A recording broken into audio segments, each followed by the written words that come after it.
To what extent did Japan and America influence each other in the realm of fashion? To answer that question, let's go to the past. I'll show you 3 designers that have changed fashion for both countries.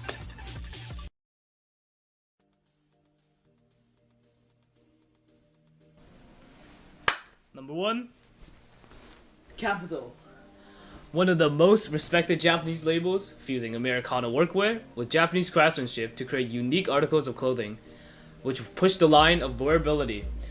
Toshikiyo Hirata started Capital from his love for American denim while teaching karate in the States, hence the prominent appearance of indigo denim in every single Capital collection.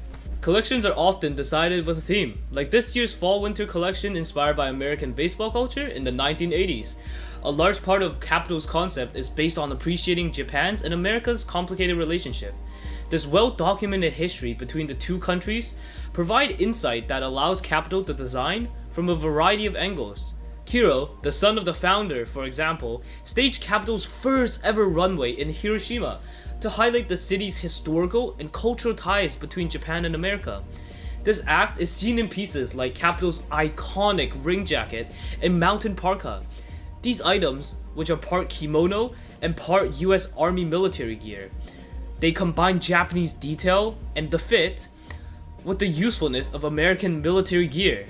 Capital garments are often intentionally distressed to look second or third hand, with scattered patchwork and plethora of vintage washes with quirky dyeing techniques which arise from the brand's own dyeing and washing factory.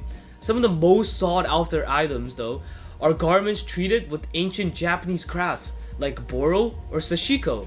Boro is a way of longing a garment's lifetime by mending or stitching textiles together for the purpose of repairing a garment, and sashiko is a type of embroidery for decoration or sometimes functional reinforcement. What began as a brand dedicated to producing exact replicas of American denim has evolved to a leader in defining current Japanese fashion. Many fashion labels are associated with a generic look, whereas Capital rejects trends in favor of singularity.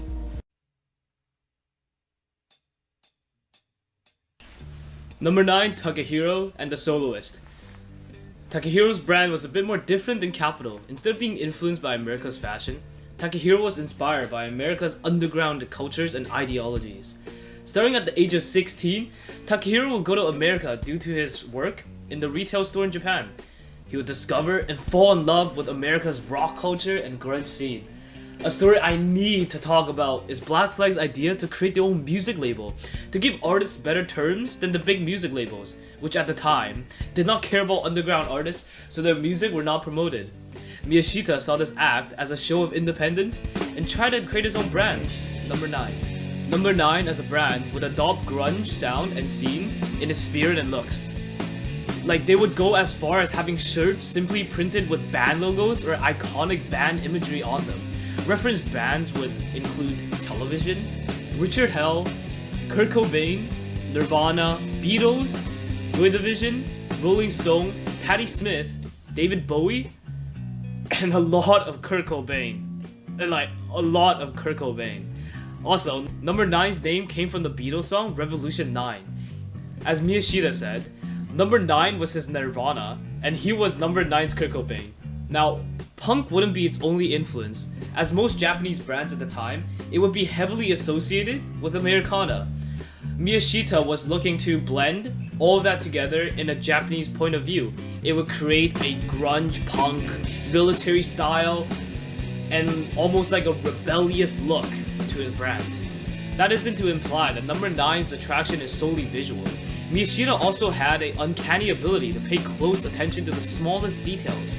Number 9's seminal Autumn-Winter 2005 collection, The High Street.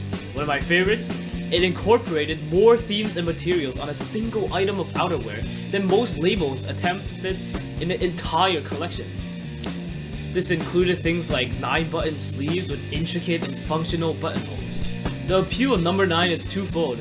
It is part cultural narrative and part complex beauty. The two fundamental threads that pull at any menswear fan's heartstring.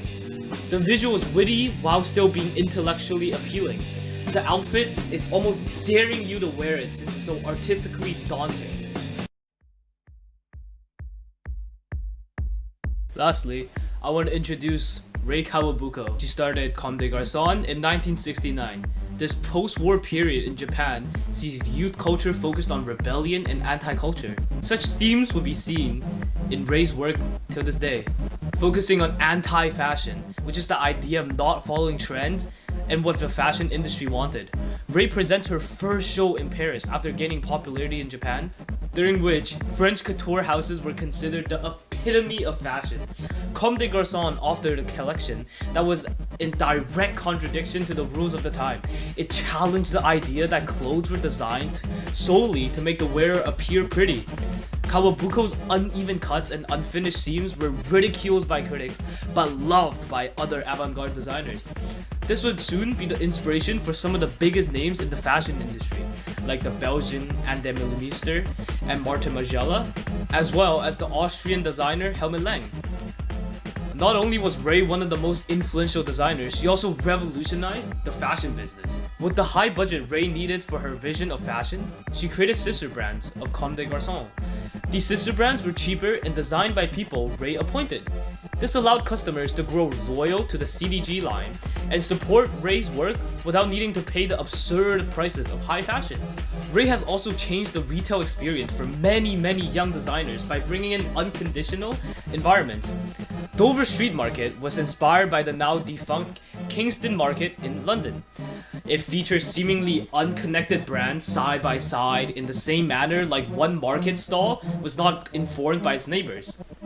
The store features an uncommon mix of Comme des Garçons and other brand products, often allowing labels to be more experimental than what is expected within their own retail location. Rei in the fashion space has grown to be the queen of avant-garde. Her influence is unmatched. She could be your favorite designer's favorite designer. The clothing of Antwerp 6, Japanese streetwear, or any label making a claim of avant-garde aesthetic can trace its roots back to the revolutionary post-war Japan ideas that Comme des Garçons has birthed.